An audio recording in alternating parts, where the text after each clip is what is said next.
ఆయన ఏం చేయడానికి వచ్చాడు? నాశనము కాని ఒక లోకమును పరిచయం చేయడానికి వచ్చాడు. దేవునికి స్తోత్రం కలుగును గాక. హల్లెలూయా. సరే, ప్రభు ఏదో సువార్త చేస్తుంటే ఒకటి మధ్యలో మనకి కొంతమంది ప్రశ్నలు వేస్తుంటారు చూసారు, పిచ్చి పిచ్చి ప్రశ్నలు. చెప్పేది ఎన్నో ప్రశ్నలు మాత్రం ఉంటాయి వాళ్ళ దగ్గర, చెప్పేది ఆ జవాబు కూడా ఎన్నో రాదు. కొంతమంది అలాగే ఉంటారు. ప్రశ్నలు వేయడంలో చాలా దిట్ట. ఒకళ్ళు వేసాడు ఇక్కడ, ఎందుకు మాకు ఈ లోకం ఉంది కదా, మాకు ఆ లోకం ఎందుకంటే ప్రభు అంటున్నాడు, తాను నిర్ణయించిన సమూల నాశనము సర్వలోకమున కలుగ చేయబోతున్నాడు. దేవునికి స్తోత్రం. నువ్వు అనుకుంటున్న ఈ లోకం, మా దేశం, మా ఊరు అనుకుంటున్నావు చూసావా, అన్నీ పోతాయంట. అన్నీ సర్వనాశనం అయిపోతాయి. ఇండియా అయితే ఏంటి, అమెరికా అయితే ఏంటి, అన్నీ పోతాయి అనేసరికి ఒకడు ప్రశ్న వేసాడు అనమాట. ఎందుకు నాశనం అవుతాయంట అన్నాడు. అది కూడా పాయింటే మళ్ళీ. హల్లెలూయా. కొంతమంది ఉంటారు సార్, తెగ ప్రశ్నలు చెప్తుంటారు. అప్పుడప్పుడు మన మెదడుగా వస్తాయి అలాంటి క్వశ్చన్స్ అన్నీ. మంచి సువార్త చెప్తుంటే వెనకాల కూడా జోకులు వేసుకుంటారు చూసారా, ఇట్లనే లోకమంతా నాశనం అయిపోద్దండి వెనకాల ఒకడు. ఎందుకు అవుద్దట? కుదురుగా మేము శుభ్రంగా ఇలా భోజనం చేసి తింటుంటే దేవుడికి నచ్చట్లేదు అంటనా అని అడిగిన వాళ్ళు ఉన్నారు. కానీ క్వశ్చన్ కరెక్టే. ఎందుకు నాశనం అవుతాయి? ఈ లోకం అంతా ఇలా హాయిగా ఉంటే దేవుడికి నచ్చట్లేదా? కరెక్టే. దేవుడికి నచ్చకపోవడం ఏంటి? అసలు దేవుడు, మనం మనుషులు భూమి మీద హాయిగా బతకాలనే కదా దేవుడు సృష్టించాడు లోకాన్ని. హల్లెలూయా. ఎందుకు సృష్టించాడు లోకాన్ని? మనుషులు బతకాలనే, హాయిగా ఉండడానే సృష్టించాడు. మరి ఎందుకు నాశనం చేస్తున్నాడు? ఎందుకు అంటే 1 యోహాను పత్రిక 5వ అధ్యాయం 19వ వచనం చూడండి, అక్కడ ఆన్సర్ దొరుకుతుంది. ఎందుకు నాశనం చేయాలని కూర్చున్నాడు? 1 యోహాను పత్రిక 5వ అధ్యాయం 19వ వచనం చదువుతారు. లోకమంతయు దుష్టుని యందున్నదనియు ఎరుగుదు. మొత్తం చదవలేదు నేను. మనము దేవుని సంబంధులమనియు, అక్కడి నుంచి స్టార్ట్ అవ్వాలి. చదువునా? మనము దేవుని సంబంధులమనియు లోకమంతయు దుష్టుని యందున్నదనియు ఎరుగుదుము. చాలా నాయకుడు దేవుని స్తోత్రం చెప్పండి ఒకసారి. ఎందుకు ఈ లోకం నాశనం చేస్తాడంటే, ఈ లోకం అంతా ఎవరి యందు ఉందంట? దుష్టుని కంట్రోల్లో ఉంది. చూస్తున్నారా నా వైపు? అటు చూస్తారా? అమలారా నా వైపు చూడండి. పెద్ద తెల్లగా ఉండను కానీ చూడండి, పర్లేదు. హల్లెలూయా. దేవుని స్తోత్రం. హల్లెలూయా. అది ఈ లోకం అంతా సైతాను వశములో ఉంది. బైబిల్ చెప్తుంది, సైతానికి ఏం పేరు తెలుసా? లోకాధికారి. ఏంటిది?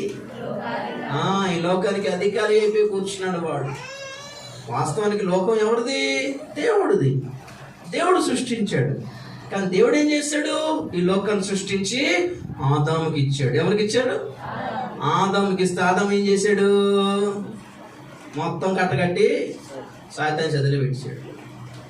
ఉంటారు కదా కొంతమంది తాగుబోతులు, ఆ చేతిలో వాళ్ళ దగ్గర ఉన్న ల్యాండ్ ఉంటే సరి, మందు సీసాకి ఎక్కడ సంతకం పెట్టామంటే అక్కడ పెట్టేస్తారు కదా, అలా పెట్టేశాడు పాపం ఆదాము.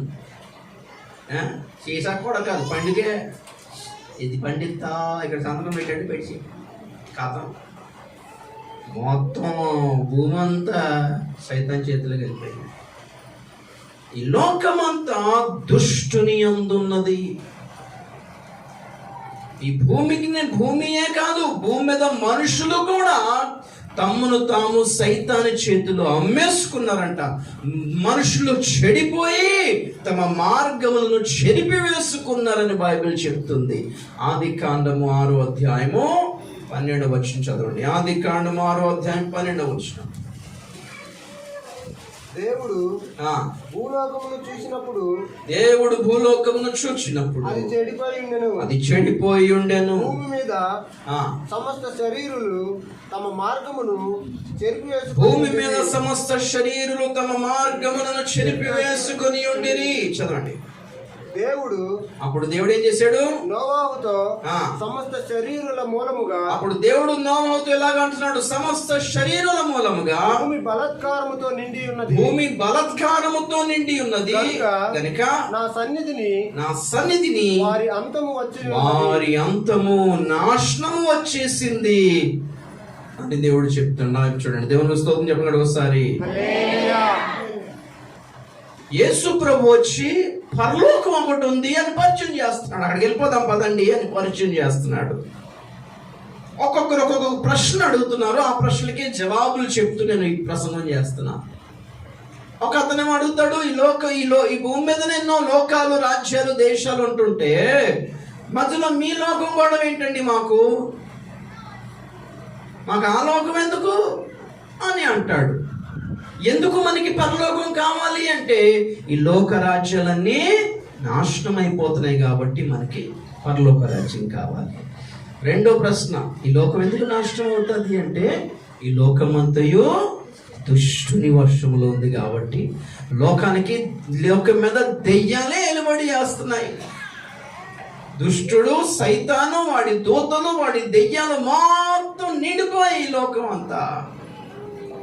క్షేమంగా సుఖంగా బతకాలి అనుకున్న వాళ్ళు ఏం చేయాలి? ఆ ప్రాంతం నుండి పారిపోవాలా లేదా? దేవుని స్తోత్రం చెప్పండి ఒకసారి. లోకమంతా దుష్టుని వశంలో ఉంది కనుకనే దేవుడు ఈ లోకం మొత్తం నాశనం చేయాలి అనుకుంటున్నాడు. ఇది రెండో ప్రశ్న. మూడో ప్రశ్న ఏంటి? లోకము ఎలా నాశనం అవుతుంది? హల్లెలూయా. నోవహు కాలంలో దేవుడు ఎలా నాశనం చేశాడు లోకాన్ని? దేంతోటి? జల ప్రళయముతో నాశనం చేశాడు, నీళ్లతో నాశనం చేశాడు.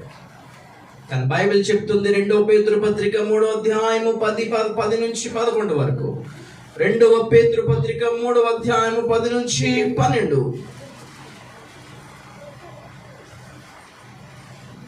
2వ పేతురు 3వ అధ్యాయం 10 నుంచి. అయితే ప్రభువు దినము దొంగ వచ్చినట్లు వచ్చును. ఆ దినమున ఆకాశములు మహాధ్వనితో గతించిపోవును, పంచభూతములు మిక్కటమైన వేండ్రముతో లయమైపోవును, భూమియు దాని మీద ఉన్న కృత్యములు కాలిపోవును. 7వ వచనం కూడా చదవండి.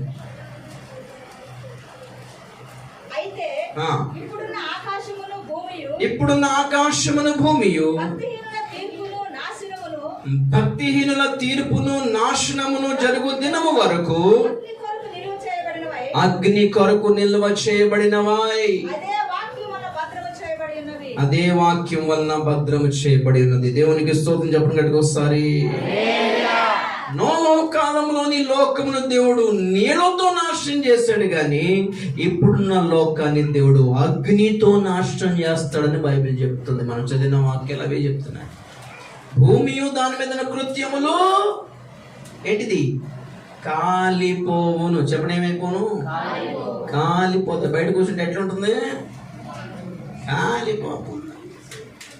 కార్లో వస్తుంటే కూడా పాపా ఏమి ఎండ, ఒంగోలు ఈ ప్రాంతంలో చెట్లే లేవు అసలు. గుబురు చెట్లు, పచ్చదనమే లేదు. మొత్తం చెట్లన్నీ కొట్టేసి ఇల్లులు కట్టుకున్నారు, కాంక్రీట్ జంగల్లా చేసుకున్నారు. ఎంత దారుణమా! ఏమవుతాయి చెట్లు లేకపోతే పరిస్థితి ఏంటి తెలుసా మీకు? ఎంత దూరం ఉంది సముద్రం? మీకు ఐడియా ఉందా? 60 సముద్రం ముందుకు వచ్చేస్తుందంట 100 కిలోమీటర్ల ముందుకి. నిజం, శాస్త్రవేత్తలు చెప్తున్నారు. మరి చెట్లు లేకపోతే ఇంకంతే. ఇంకా మొత్తం పట్టణాలు, దేశాలు, నగరాలు మొత్తం మునిగిపోతాయి. సర్వనాశనం అండి. లోకం అంతా సర్వనాశనం అవుతుంది. కొన్ని ప్రాంతాలు, సముద్ర ఒడ్డున ఉన్న ప్రాంతాలన్నీ నీళ్ళకి నాశనం అయిపోతాయి, సముద్రాలకి నాశనం అయిపోతాయి, మునిగి సునామీలకి నాశనం అయిపోతాయి. కొన్ని ప్రాంతాలు భూకంపాలకి నాశనం అయిపోతాయి. కొన్ని ప్రాంతాలు అగ్ని పర్వతాలు బద్దలైపోయి నాశనం అయిపోతాయి. కొన్ని ప్రాంతాలు తీక్షణమైన ఎండకి మాడి నాశనం అయిపోయి ఎడారిలా మారిపోతే ఎక్కడ బతుకుతారు భూమి మీద? ఇంకా అంతే కదా, ఎక్కడికి వెళ్ళినా సావే కనపడుతుంది ఇక్కడ భూమి మీద. అది యేసు ఏం చేశాడు? ఏం కంగారు పడకండి అబ్బాయి, మీ కొరకు ఒక రాజ్యము సిద్ధపరిచాను. దేవునికి స్తోత్రం చెప్పండి గట్టి ఒకసారి. మత్తయి సువార్త 25వ అధ్యాయము 34వ వచనం. మత్తయి సువార్త 25వ అధ్యాయము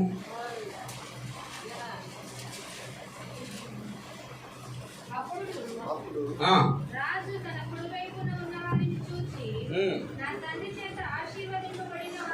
నా తండ్రి చేత ఆశీర్వదింపబడిన వారులారా, రండి, లోకం పుట్టినది మొదలుకొని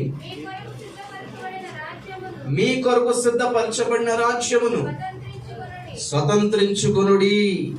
దేవునికి స్తోత్రం చెప్పండి ఒకసారి. దేవుడు ఏం చేశాడంట? తండ్రి ఏం చేశాడంట? రాజ్యమును సిద్ధపరిచాడంట. తండ్రి ఏం చేశాడు? మన కొరకు ఒక రాజ్యమును సిద్ధపరిచాడు. మనం వెళ్ళాలంతే. రాజ్యానికి మనం వెళ్ళాలని దేవుడు కోరుకుంటున్నాడు. ఆ పరలోక రాజ్యానికి మనం వెళ్ళాలని కోరుకుంటున్నాడు.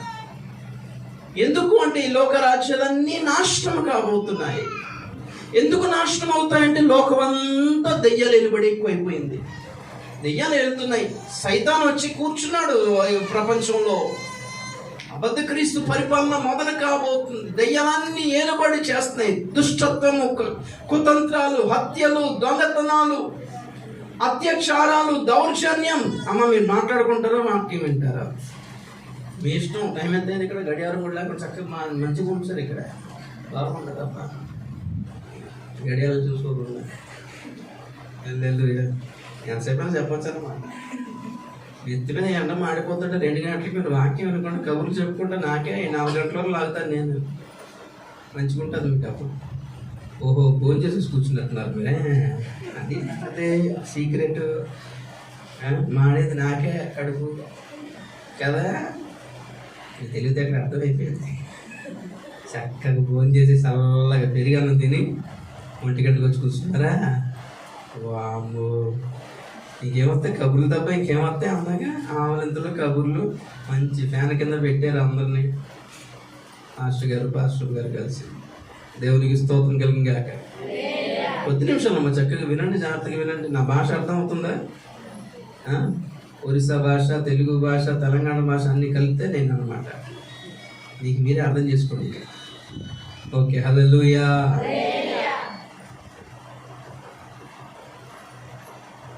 ఈ లోక రాజ్యాలని నాశనం కాబోతాయి కనుక దేవుడు మన కొరకు ఒక రాజ్యమును సిద్ధపరిచాడు. దేవునికి స్తోత్రం కలిగిన గాక. హల్లెలూయా.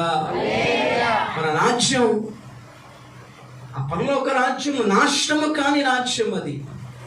ఈ లోక రాజ్యాలన్నీ నాశనం అయిపోతాయి. మరి అందుకే యేసయ్య వచ్చి ఏమన్నాడంటే, పరలోక రాజ్యం సమీపించింది, మీరు మారు మనసు పొందండి అన్నాడు. దేవునికి స్తోత్రం చెప్తాం గట్టి ఒకసారి. హల్లెలూయా. పరలోకం వెళ్ళాలంటే ఏం కావాలి? చెప్పాలి, గట్టిగా చెప్పాలి. మారు మనసు కావాలి. అర్థం అవుతుందా? మారు మనసు ఏంటంటే పగలు చెప్తాను కానీ జాగ్రత్తగా వినండి. మీకు స్వస్థత కావాలంటే యేసుక్రీస్తునందు నమ్మకం ఉంచితే సరిపోద్దండి. విశ్వాసం ఉంటే సరిపోద్ది. దాన్ని మారు మనసు అక్కర్లా. మీకు మంచి ఉద్యోగాలు కావాలంటే యేసుక్రీస్తునందు విశ్వాసం ఉంచితే సరిపోతుంది. మీకేమైనా మామూలు కష్టాలు ఏమన్నా ఆ కష్టాలు గట్టెక్కాలంటే, కష్టాలు తీరాలంటే యేసుప్రభుని నమ్ముకుంటే సరిపోతుంది. ఏదో కావాలంటే యేసుక్రీస్తునందు విశ్వాసం ఉంచితే సరిపోతుంది. కానీ పరలోకం కావాలంటే మాత్రం ఏం కావాలి? మారు మనసు కావాలి. విశ్వాసంతో పాటు ఏం కావాలి? మారు మనసు కావాలి. ఒక సంఘటన చెప్తాను, చెప్పి మిమ్మల్ని క్వశ్చన్ అడుగుతా. ఉదాహరణకి ఒక అన్యురాలైన స్త్రీ, అన్యురాలైన ఒక సహోదరి సడన్గా ఒక చర్చికి వచ్చింది. మన చర్చికి వచ్చింది ఆదివారం పూట. సింధూరం పెట్టుకుని, పొట్టు పెట్టుకుని వచ్చింది. పాపం ఏ కష్టంలో ఉందో ఏమో, అన్ని గుళ్ళ గోపురాలు తిరిగి అందరికి దండం పెట్టుకుని వచ్చి చర్చికి వచ్చేసింది. వచ్చి అయ్యా మా బిడ్డ హాస్పిటల్లో పడి ఉంది, చాలా కష్టం అన్నారు డాక్టర్ గారు. నేను అన్ని గుళ్ళకి వెళ్ళిపోయి దండం పెట్టుకున్నాను, యేసుప్రభు గుడికి కూడా వచ్చి దండం పెట్టుకుంటున్నాను, మరి మీరు మంత్రం వేస్తారో పూజ చేస్తారో మరి ఏదో చేయండి అన్నది. ప్రార్థన చేయండి అని చెప్పడం తెలియదు కదా ఆమెకి. ఇప్పుడు పాస్టర్ గారు ఏమంటారంటే, అమ్మ మేము మంత్రాలు చేయము, మేము పూజలు చేయము, ప్రార్థన అయితే చేస్తామంటారా చేయను అంటారా? నువ్వు క్రిస్టియన్ కాదు కాబట్టి మేము ప్రార్థన చేయను అంటారా? అనము. పైగా అందరూ సంఘం అంతా పిలిచి పాస్టర్ గారు ఏం చేస్తారు, వాళ్ళ బిడ్డ కంట, వాళ్ళ సహోదరి కంట, వాళ్ళ కూతురికి హాస్పిటల్లో ఉంది, అనారోగ్యంతో ఉంది, అందరూ కలిసి ప్రార్థన చేద్దామని మనం ప్రార్థన చేస్తామా లేదా? ఇంకా ప్రభుకే మనం అంటాం, పోలే ప్రభు ఆవిడ ఏదైతే ఉంది, అన్యురాలు అయితే ఉంది, ఏ గుడికి అయితే ఉందిలే ప్రభు, నువ్వు దయగలవాడివి ప్రభు, నువ్వు ప్రేమ గలవాడివి ప్రభు, నువ్వు దయచేసి ఆ బిడ్డను ముట్టు స్వస్థపరచు ప్రభు అని ప్రార్థన చేస్తామా లేదా? చేస్తాం. అవసరంతో ఉపవాసం కూడా ఉంటాం ఒక పూట. హల్లెలూయా.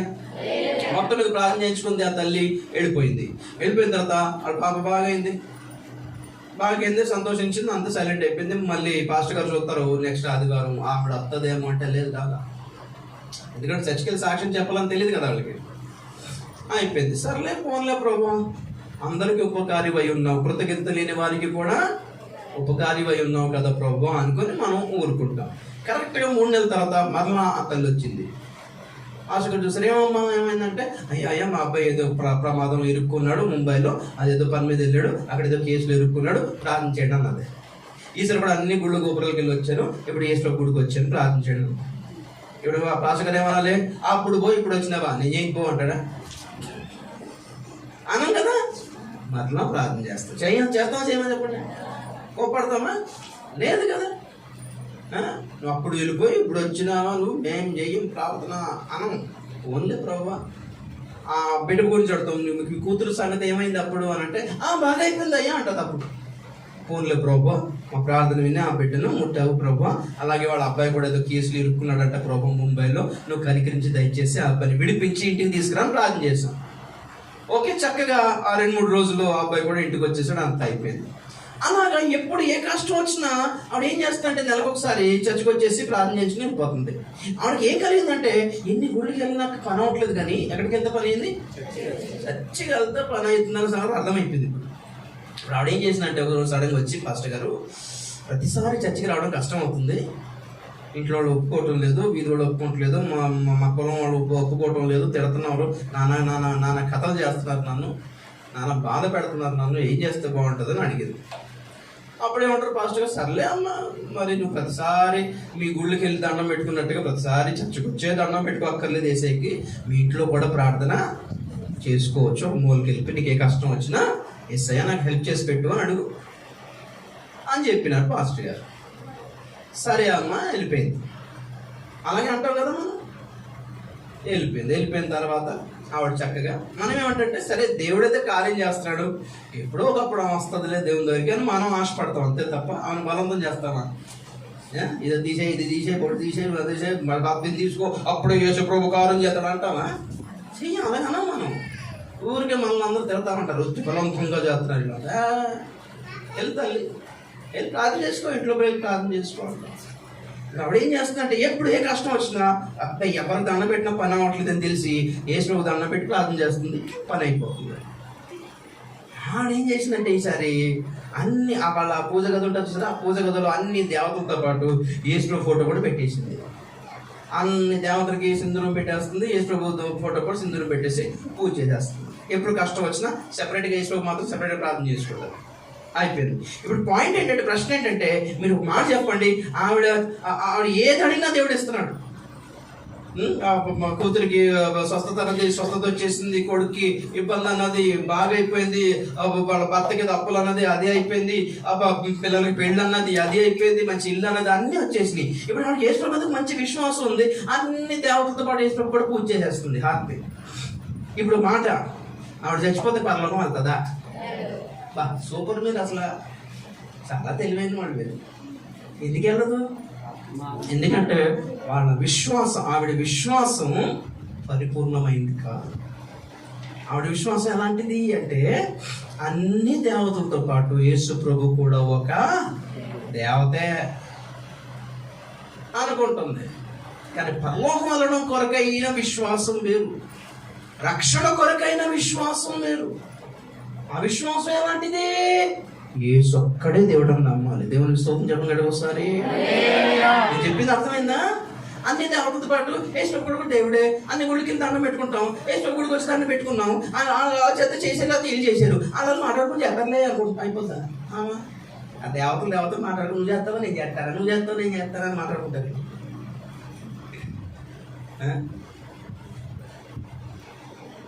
కొంతమందికి ఏంటంటే అన్ని మతాలు ఒకటే, అన్ని దేవతలు ఒకటే, వేరే వేరే పేర్లతో కొలుస్తాం అంతే అనుకుంటున్నారు. అంతేనా? ఆ విశ్వాసము నీకు పరలోకం ఇవ్వదు. పరలోకం ఇవ్వాలంటే ఏ విశ్వాసం కావాలి? 10 ఆజ్ఞల మొదటి ఆజ్ఞ ఏంటి? నేను తప్ప నీకు వేరొక దేవుడు ఉండకూడదు. స్తోత్రం చెప్పండి గట్టి ఒకసారి. అది యేసు ఒక్కడే దేవుడు అని నమ్మాలండి, అందరితో కలిపేసాలాగా. అదే మారు మనసు అంటే. అందరిని విడిచి యేసు దగ్గరికి రావడమే మారు మనసు. దేవుని స్తోత్రం చెప్పండి గట్టి ఒకసారి. అన్ని మార్గాలు విడిచి, అన్ని పద్ధతులు విడిచి, అన్ని పాపపు అలవాట్లు విడిచి యేసులోకి మారిపోవడమే మారు మనసు. మన పద్ధతి వేరు కదా. పూజ చేస్తామా, ప్రార్థన చేస్తామా? ప్రార్థన చేస్తాం. ఆత్మ అయిన దేవుడికి దండం పెట్టుకుని ప్రార్థన చేస్తామా, గోడ మీద ఉన్న సిలువుకి దండం పెడతామా? చాలా కన్ఫ్యూజ్ అయినట్టున్నారు ఇక్కడ. సిలువుకి దండం పెడుతున్నారు మీరు. వామో, అంతే. ఆ రోడ్డు మీదకి వెళ్తూ చర్చ చూసి సిలువ వేసేసుకుంటాం. చాలు వేసుకోకుండా ఒకసారి సిలువ వేసింది చాలు. మీరు నేను రోజుకి ఎందుకు వెళ్ళి సిలువ? దేవుని స్తోత్రం చెప్తాం కట్టి ఒకసారి. దీనికి దండం పెట్టాం. కళ్ళు మూసుకుంటే ఆత్మైన దేవునికి దండం పెట్టుకుంటాం. దేవునికి స్తోత్రం. పూజ చెయ్యం, ప్రార్థన చేస్తాం. ఏం చేస్తాం? ప్రార్థన చేస్తాం. Praise the Lord. మంత్రాలు జపించము, ప్రార్థన చేస్తాం. దేవునికి స్తోత్రం కలిగింగా. హల్లెలూయా. మనం ప్రార్థన చేస్తే దేవుడు మన మాట వింటాడు. బైబిల్ చదివితే దేవుడు మనతో మాట్లాడతాడు. బైబిల్ చదివితే ఏమవుద్ది? దేవుడు మనతో మాట్లాడతాడు. ప్రార్థన చేస్తే ఏమవుద్ది? మనం దేవుడితో మాట్లాడతాం. మన పద్ధతి వేరే కదా. హల్లెలూయా. మనం చర్చికి ఎందుకు వస్తున్నాం? గుళ్ళో దేవుడు ఉంటాడు దండం పెట్టుకోవడానికి వస్తున్నామా? లేదు. అందరు కలిసి ఒక చోట కూడుకుంటే, ఎక్కడ 2-3 నా నామమున కూడుకుంటారో అక్కడికి నేను వస్తానని చెప్పాడు కనుకనే అందరం ఒక చోట, ప్రభువుని నమ్ముకున్న వాళ్ళం, విశ్వాసమైన అందరం ఒక చోట సహవాసంగా కూడుకుంటున్నాం. హల్లెలూయా. ఏసీ చర్చలు వేస్తేనే దేవుడు వస్తాడు అక్కడికి. ఈ రేకుల చెట్లోకి రాడా? వస్తాడు. రేకులు ఎగిరిపెట్టి వెళ్ళుకో, రాడా? చెట్టు కిందనే వస్తాడు. ఎక్కడ 2-3 నాకు యేసు కావాలి బాబోయ్ అని వచ్చి కూర్చుంటారో అక్కడికి వచ్చేస్తాడు. దేవుని స్తోత్రం చెప్పండి ఒకసారి. మరలా ఇంటికి వెళ్తే, ఇంట్లో ప్రార్థన చేసుకుంటే రాడా యేసయ్యా? అక్కడ కూడా వస్తాడు. అంతర్యామి, సర్వాంతర్యామి అంటారు. ఎక్కడైనా ఉండే దేవుడు. దేవునికి స్తోత్రం కలుగుగాక. గట్టిగా హల్లెలూయా. ఎక్కడైనా ఉండే దేవుడు అంటే మన సినిమా హాల్లో ఉంటాడు అనుకునేది. మళ్ళీ ఈ దేవుడు ఎక్కడైనా ఉంటాడు కాబట్టి సినిమా హాల్లో కూర్చుంటా మన సినిమా చూస్తుంటా, ప్రభా సహాయం చేయి, ప్రభా సహాయం చేయి ప్రభా అంటారు.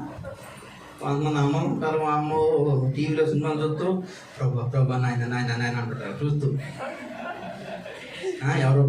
ఎవరు గుండాగాడు కిడ్నాప్ చేస్తున్న అమ్మాయిని ప్రభా రక్షించడానికి, కాపాడడానికి. అమ్మో టీవీ చూస్తానే.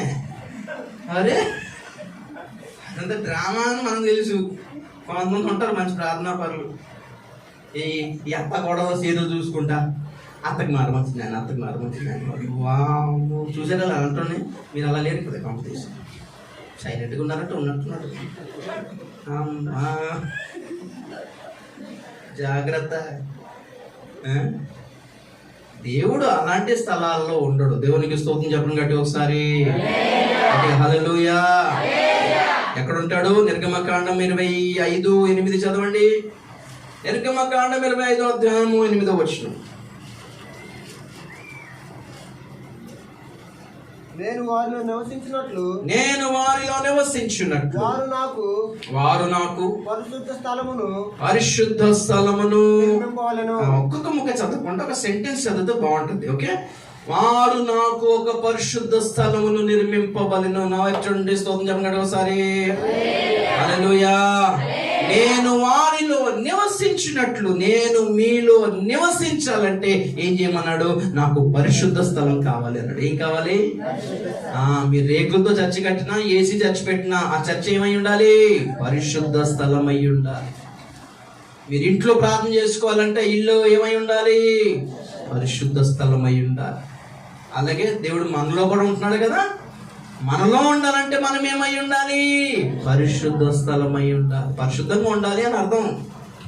మన హృదయం పరిశుద్ధంగా ఉండాలి, మన శరీరం పరిశుద్ధంగా ఉండాలి, మన తలంపులు చూపులు పరిశుద్ధంగా ఉండాలి, మన ఇల్లు పరిశుద్ధంగా ఉండాలి. దేవుని పాటలను పడాలి. సినిమా పాటలను పడ్డాయి అనుకోండి, మేమే ఉంటాం, ఏసుపై ఉంటాడు అక్కడ, అంతే కదా. తాగుడుకు వాసన వచ్చింది అనుకోండి, మీరు ఉంటారా? పోనీ కదా. దేవునికి పరిశుద్ధత కావాలి. ఏం కావాలి? పరిశుద్ధత కావాలి. అందుకే మన దేవుడు పరిశుద్ధుడు కనుక ఈ గ్రంథానికి ఏం పేరు? పరిశుద్ధ గ్రంథం. దేవునికి స్తోత్రం చేద్దాం గట్టి ఒకసారి. పరిశుద్ధ గ్రంథం అని ఏ గ్రంథానికి పేరు లేదు, గుర్తుపెట్టుకోండి మీరు.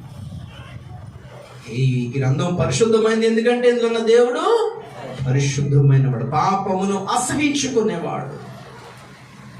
కాబట్టి పరలోకం ఎలాంటిది? పరిశుద్ధమైనది. పరలోకం ఎలాంటిది?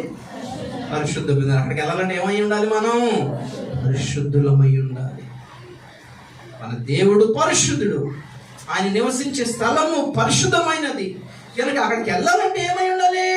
పరిశుద్ధులమై ఉండాలి. ఎలా పరిశుద్ధులం అవుతాం? యేసు రక్తంతో కడగబడితేనే పరిశుద్ధులం అవుతాం. దేవునికి స్తోత్రం చెప్పండి ఒకసారి. అన్యులు గుడికి వెళ్ళేటప్పుడు తలంటుకొని స్నానం చేస్తారా లేదా? కదా, మామూలు వెళ్ళిపోతారా? ఎలా పడితే ఎలాగా? లేదు కదా. మనకి ఎన్ని కట్టుబాట్ల పద్ధతులు ఉంటాయి లేదా? కొన్ని కట్టుబాట్ల పద్ధతులు చూస్తే వచ్చడం అనిపిస్తుంది, సంతోషం అనిపిస్తుంది. పోన్లే, మంచి పద్ధతి. తలంటుకొని స్నానం చేసి మంచి బట్టలు వేసి కదా, ఏ కొబ్బరికాయలో అటుపళ్ళు వాళ్ళ దేవతలకి ఇవ్వడానికి పాపం వెళ్తారు. మరి మనం అంతే, టీవీ కట్టేదే చేస్తాం, అంతే, సీరియల్ చూసుకుంటా. పద్ధతేనా ఇది? తప్పు కదా. గుళ్ళకి వెళ్ళాలంటే పరిశుభ్రంగా ఉండాలనే స్నానం చేస్తారు వాళ్ళు. మరి చర్చికి రావాలంటే, దేవుని దగ్గరికి రావాలంటే పరిశుభ్రతయే కాదు, పరిశుద్ధత కూడా కావాలి. హల్లెలూయా. స్నానం చేస్తే సరిపోదు, మనస్సు, తలంపులు, చూపులు, ప్రవర్తన ఎలా ఉండాలి? పరిశుద్ధంగా ఉండాలి. అప్పుడే పరిశుద్ధుడైన దేవుడు మీ దగ్గరికి రానిస్తాడు. హల్లెలూయా. చూడండి, చక్కగా స్నానం చేసి వచ్చి కూర్చున్నారు మీరు. మీ దగ్గర ఏమైనా తాగుపోతూ వచ్చి కూర్చుంటే ఎట్లుంటుంది మీకు? చూసేస్తాం లేదు,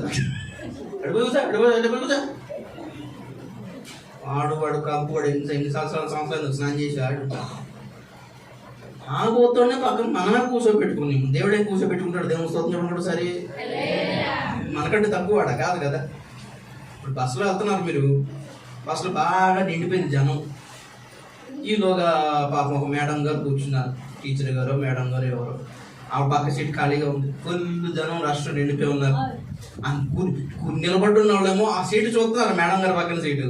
కానీ కూర్చోవడం పద్ధతి కాదు, అంతే కదా. లేడీస్ పక్కన అలాగే సడన్ గా కూర్చోబడ్డం నిలబడి ఉన్నారు. ఈలోగా ఒక తాగుబోతాడు ఊగుతా తూలుతా ఎక్కాడు. ఎక్కేసరికి అది అసలే ఆగలేకపోతున్నాడు, పడిపోయేటట్టున్నాడు. మనకు సీటు కావాలి. కరెక్ట్గా ఏ సీటు చూశాడు? మేడం గారు పక్కన సీటు చూశాడు. వెళ్ళిపోయి స్పీడ్గా వెళ్ళిపోతుంటే మేడం గారు ఏం చేసిందంటే ఒక బ్యాగ్ తీసుకొని అలా పెట్టి ఉన్నారు, వెనక్కి వెళ్ళన్నది అంటాం మనం, అంతే కదా. బ్యాగు, టవలో, షాలు పక్కన పెట్టి ఏమంటాం ఉన్నారు. ఇప్పుడే దగ్గరికి వెనక్కి ఆడేం చెప్తాడంటే వస్తే లేస్తానండి, అక్కడే ఉంటాడు. అబ్బా, వాడు మామూలు మనిషి అంటే పందైనా నీట్గా ఉంటుంది కొంచెం. అని తాగేసి ఏ బురదలో దొరిలాడో ఎవడికి తెలియదు, ఎంత కక్కాడో ఎవడికి తెలియదు.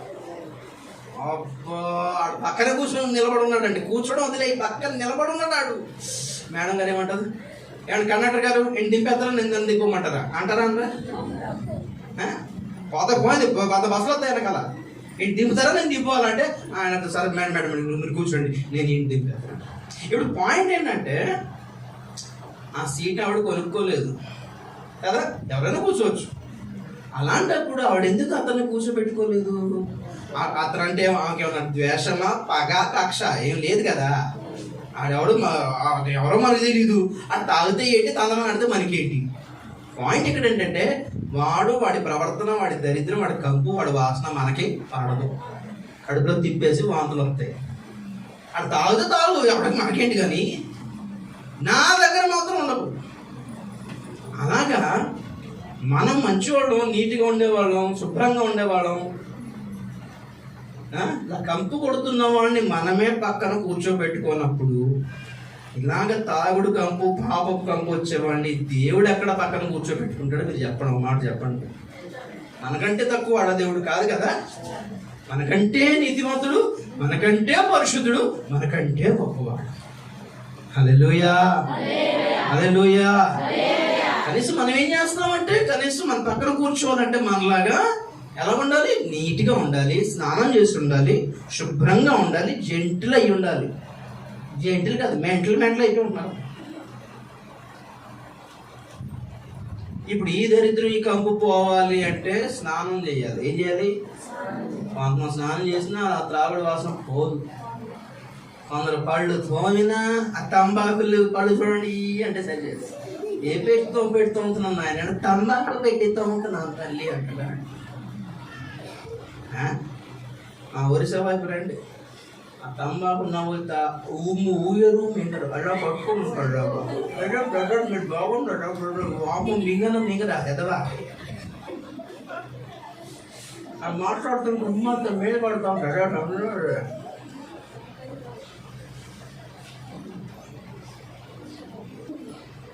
ఒకసారి దుకాణానికి వెళ్తే కూల్ డ్రింక్ అడిగా, ఆడ పెట్టుకుంటున్నాడు.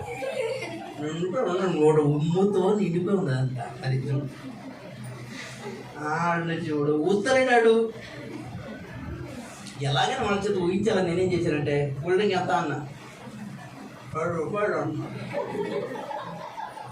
100 రూపాయలు అన్న, 10 రూపాయలు ఆడ 10 రూపాయలు అన్నాడు. నాకు అర్థమైంది, నేను కావాలి 100 రూపాయలా, 10 రూపాయలు అదే 100 రూపాయలు లేచి ఉప్సులు వచ్చి 10 రూపాయలయ్యా. అది సంగతి. ఇప్పుడు అలా ఊపితే కానీ మాట్లాడు నేను దేవుని స్తోత్రం కలిగి. అర్థమైందా? అది అట్లా ఊహించే వరకు నేను వాడుతూనే ఉన్నాను. మహామూర్ఖులు మా ఒడిశాలో ఆడవాళ్ళు కూడా ఆ కిళ్ళని తిని ఊస్తానే ఉంటారు. అర్థమైందా? మంచి పెయింట్ వేసిన గోడ కనిపించింది అనుకో, వాళ్ళు పెయింట్ చేస్తారు ఊసి. చదువుకున్న వాళ్ళు కూడా, చదువుకున్న వాళ్ళు, ఎమ్మెల్యేలు, కలెక్టర్లు, ఐఎస్ఎల్ కూడా ఎంత ఉంటారు. రైతులు కూడా కొంతమంది. ఆడవాళ్ళు మగవాళ్ళు తేడా లేదు. ఒరిసా వచ్చి చూడండి మీరు. అమ్మ ఒరిసా వస్తే కనుక ఫస్ట్ పక్క నుంచి వెళ్ళకండి, పెయింటింగ్ వేసేస్తారు. ఈ పక్క మూసేస్తారు, వెనక చూడలేదు. పాయింట్ ఇక్కడ ఏంటి అంటే అలాంటి వాళ్ళని మనమే దగ్గరికి రానియం. దేవుడు ఎలా రానిస్తాడు? మన దగ్గరికి రావాలంటే పరిశుభ్రంగా ఉండాలి. మన దేవుడి దగ్గరికి రావాలంటే పరిశుద్ధంగా ఉండాలి. దేవునికి స్తోత్రం చేద్దాం గట్టిగా వస్తుంది. మరి మన దగ్గర ఉండే ఆ చెమట కంపు కానీ, త్రాగుడు కంపు కానీ ఇవన్నీ పోవాలంటే నీట్గా స్నానం చేసి ఉండాలి. ఆ పాపపు ప్రవర్తన వదిలితేనే కానీ కొన్ని కంపు అయితే స్నానం చేసినా పోతుంది. సిగరెట్ వాసన చూడండి, ఎంత బ్రష్ చేసినా పోతాయా? పోదా. సిగరెట్ స్మెల్లే వస్తుంటుంది బట్టలంతా కూడా. పాపము కంపు అనేది ప్రియులారా, పాపం అనేది ఏమంటే మురికి అనేది సబ్బుతో పోద్దేమో. శరీరానికి మురికి సబ్బుతో పోతుంది, బట్టల మురికి బట్టల సబ్బుతో పోతుంది. మరి పాపం అనే మురికి యేసు రక్తం ఒక్కటే పరిష్కారం. దేవునికి స్తోత్రం చెప్పండి గట్టిగా ఒకసారి. అందుకే ప్రభు అంటాడు, యేసు రక్తంతో నువ్వు కడగబడితే నువ్వు పరిశుద్ధపరచబడతావు. నువ్వు పరిశుద్ధపరచబడితే దేవుడు అప్పుడు నిన్ను తన దగ్గరికి రాణిస్తాడు, తన లోకమునకు రాణిస్తాడు. దేవునికి స్తోత్రం చెప్పండి గట్టిగా ఒకసారి. కాబట్టి లోకమంతా నాశనము కాబోతుంది, లోకమంతా దుష్టుని యందు ఉంది. లోకంలో మనుషులందరూ నాశనం అయిపోబోతున్నారు. వాళ్ళందరూ చెడిపోయారు, తమ మార్గములను చెరిపివేసుకున్నారు గనక దేవుడి లోకం మొత్తం నాశనం చేయాలనుకుంటున్నాడు. ఎవరైనా అయ్యా మేము నాశనం కావద్దయ్యా, మాకేమైనా హెల్ప్ చేయండి అయ్యా, సహాయం చేయండి అని అయ్యా అని అంటున్నావంటే దేవుడు అలాంటి వాళ్ళ కొరకు నాశనము కాని ఒక రాజ్యమును సిద్ధపరిచాడు. దేవునికి స్తోత్రం. గట్టిగా హల్లెలూయా. అక్కడికి వెళ్ళాలంటే ఎలాగ వెళ్ళాలి? ఎలా పడితే అలాగ వెళ్ళలేము. మీరు మారు మనసు పొందితే, యేసు ప్రభువుని నమ్ముకుని మారు మనసు పొంది ఆయన రక్తముతో కడగబడి సంఘంలో చేర్చబడితే ఈ సంఘంతో పాటు ఆ లోకానికి వెళ్తారు. దేవునికి స్తోత్రం చెప్తాం. గడికొస్తారే యేసు ప్రభు అలా ఈ సంఘాన్ని తీసుకొని వెళ్ళిపోవడానికి అతి త్వరలో రాబోతున్నాడు.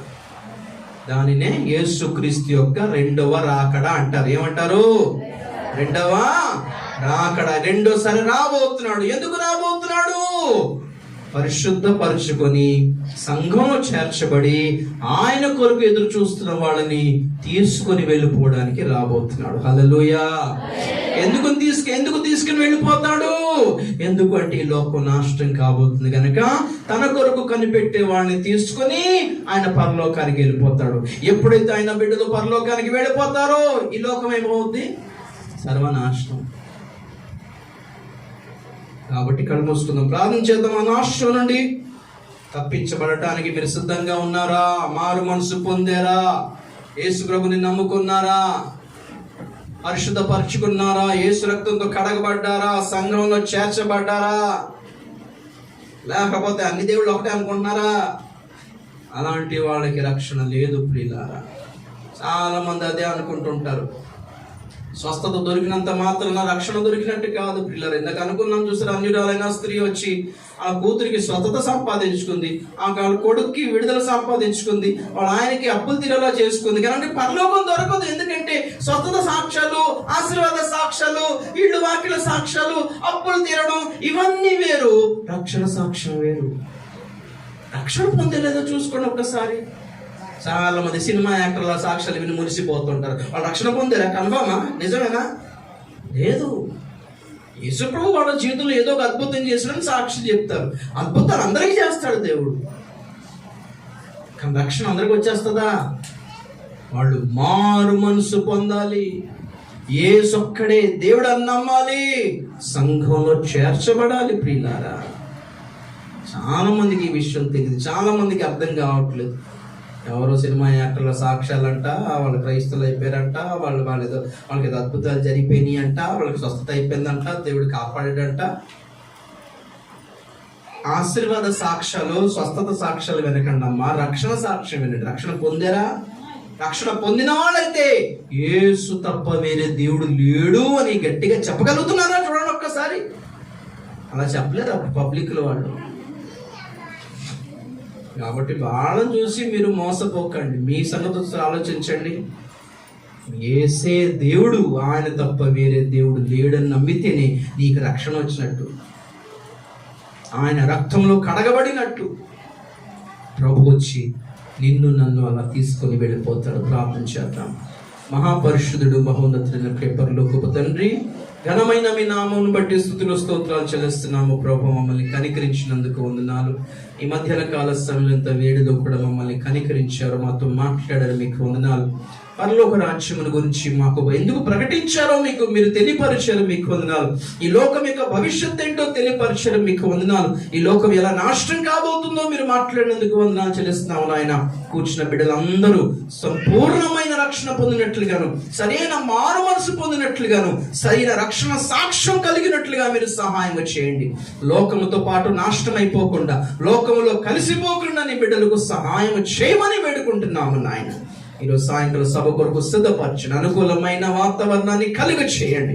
మీ కృపనివ్వండి, మా పాపల బాధితులని క్షమించండి, కనికరించండి, మీ రక్తంతో శుద్ధి చేయండి, మీ కృపనిచ్చి మీ ఆత్మనిచ్చి నిలబెట్టండి. ప్రభువా, మీరు మహిమ పొందమని, మీరు అక్కడికై సిద్ధపరచుమని యేసు పరిశుద్ధ నామములో బ్రతిమాలి అడిగి వేడుకుంటున్నాము తండ్రి. ఆమేన్.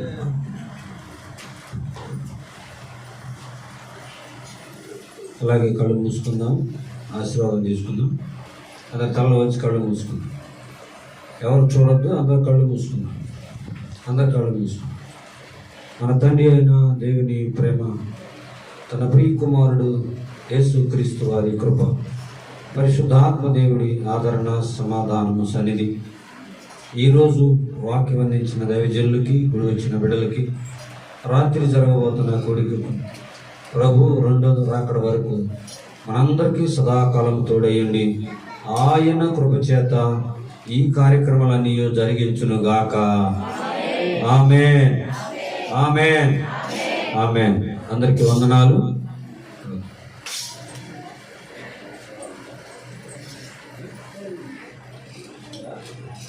అందరికీ పలహారం ఉంది, ఎవరు వెళ్ళొద్దు. పలహారం తీసుకున్నాకనే వెళ్ళాలి. అలాగే కూర్చోండి.